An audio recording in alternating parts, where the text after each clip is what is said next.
Assalamualaikum warahmatullahi wabarakatuh. Selamat siang semuanya. Alhamdulillah, pada kesempatan kali ini kita dapat mengikuti kembali mata kuliah tentang ilmu ukur tanah. Kali ini Bapak akan menjelaskan tentang dasar pemetaan ilmu geologi. Oh iya, sebelum kita memulai pembelajaran ini, alangkah baiknya kita untuk berdoa terlebih dahulu agar pembelajaran ini dapat berjalan dengan sukses. Berdoa untuk kepercayaan agama masing-masing, berdoa dimulai. Berdoa selesai. Baik, semuanya seperti yang sudah dilihat, pada waktu itu Bapak sempat mengirim modul pembelajaran untuk pertemuan kali ini. Semoga kalian sudah membacanya. Kali ini Bapak akan menjelaskan sedikit tentang ilmu ukur tanah ini.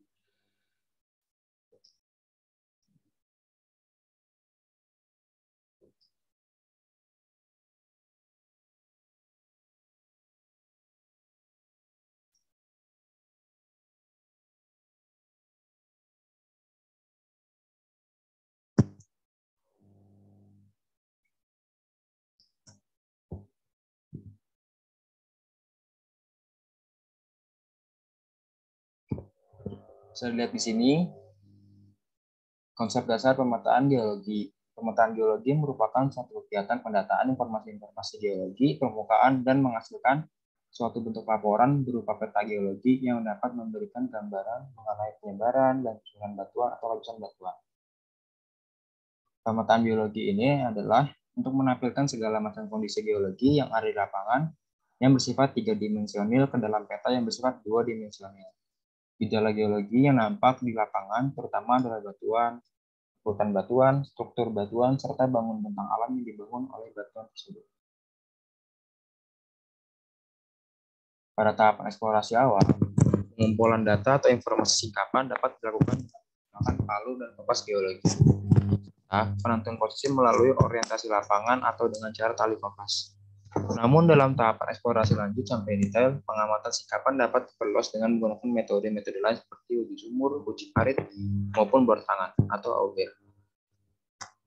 Selanjutnya, Bapak akan menjelaskan tentang macam-macam metode pemetaan geologi.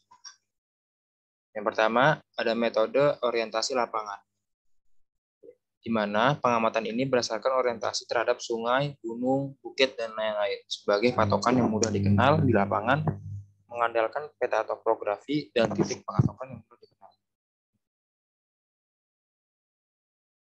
Selanjutnya ada metode dengan menggunakan lintasan kompas. Umumnya digunakan dalam pemetaan geologi regional untuk mencari, mengukur, dan mendeskripsikan unit-unit batuan yang kemudian dikonversikan ke dalam ruang pemetaan yang lebar dengan skala yang kecil. Dari beberapa lintasan dapat dibuat studi kasus lebih detail sesuai tujuan pemetaan, identifikasi satuan batuan, identifikasi siam, identifikasi zona mineralisasi, dan identifikasi struktur bangunan.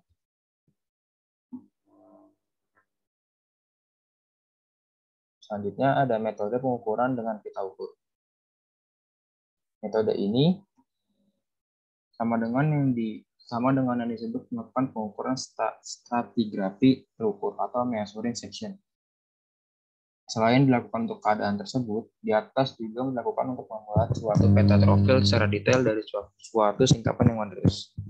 Nah, di sini Bapak akan menjelaskan caranya, yaitu dengan menggunakan tali ukur 50 meter atau 25 meter dan kompas. Lintasan diukur jarak, azimut, dan lereng. Kemudian dilakukan koreksi-koreksi perlunya. Seperti bisa dilihat gambar di bawah ini. Tingkat ketelitian dan nilai dari suatu peta geologi sangat tergantung pada informasi-informasi pengamatan lapangan dan skala pengerjaan peta. Skala peta tersebut mewakili intensitas dan kerapatan data. Tingkat ketelitian peta geologi ini juga dipengaruhi oleh tahap eksplorasi yang dilakukan. Pada tahap eksplorasi awal, skala peta 1 dibanding 25.000. Mungkin sudah cukup memadai, namun pada tahap prospeksi sampai dengan penemuan, skala peta geologi sebaiknya 1/10.000 sampai dengan 1/2.500. Seperti yang ada pada modul yang Bapak berikan. Nah, selanjutnya ada peralatan metode pemetaan geologi. Yang pertama, ada palu, hammer, dan geologi, dan betel chisel. Yang kedua ada kompas dan klinometer. Nah, mungkin dari anak-anak di sini bisa menjelaskan apa aja dari jenis-jenis kompas. Dari Alma mungkin akan menjelaskan dari kompas itu sendiri.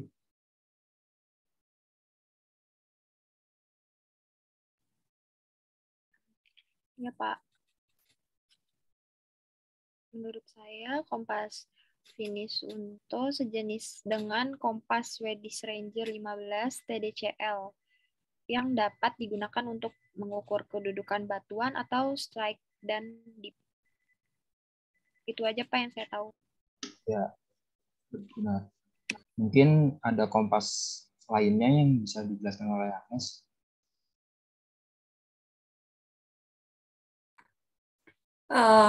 Ada kompas Japanese Landscape dengan garis tepi yang baik digunakan untuk mengukur strike, atau beberapa jenis kompas ini memiliki klinometer dan cara pembacanya seperti kompas-kompas jenis prismatik.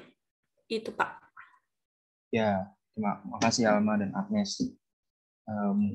Ya. Selain itu, ada juga kompas Swiss Medliland, kompas French Dutch, dan kompas British Wave prismatik.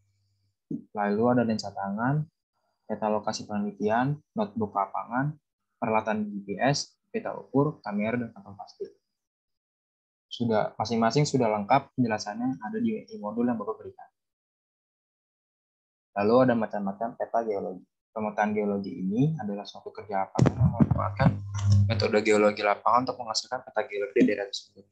Peta geologi dibagi menjadi dua, ada peta geologi sistematik dan tematik. Untuk sistematik adalah peta menyajikan data geologi pada peta dasar topografi atau batimetri. Dan pada yang tematik adalah peta yang menyajikan informasi geologi, sumber daya mineral, dan energi untuk tujuan tertentu. Suatu peta geologi dibuat dengan berbagai variasi dengan definisi medan, tujuan utama pemetaan, serta ketentuan umum pemetaan yang berlangsung di instansi di mana pemeta bekerja. Walaupun variasi itu besar, namun dalam suatu peta geologi ada komponen-komponen utama yang bersifat universal. Berikut adalah contoh peta geologi cekungan air tanah Kabupaten Tanah Bumbu. Seperti bisa dilihat, di sebelah kanan ada legenda-legenda untuk membantu dalam maksud dari peta itu. Berikut ada video animasi yang bisa ditonton.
Berikut tadi adalah video animasi yang semoga dapat membantu kalian untuk memahami materi yang Bapak berikan agar lebih mudah menyerap dan dapat dipahami.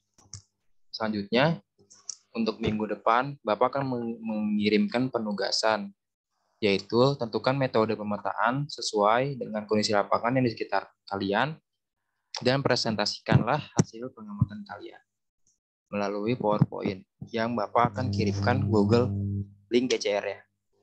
Apakah ada pertanyaan?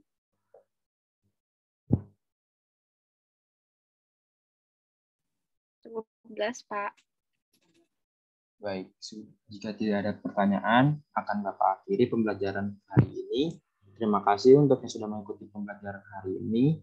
Semoga apa yang kita pelajari dapat berguna bagi ilmu kita nanti. Wabillahi taufiq saya. Assalamualaikum warahmatullahi wabarakatuh. Waalaikumsalam. Terima kasih, Pak.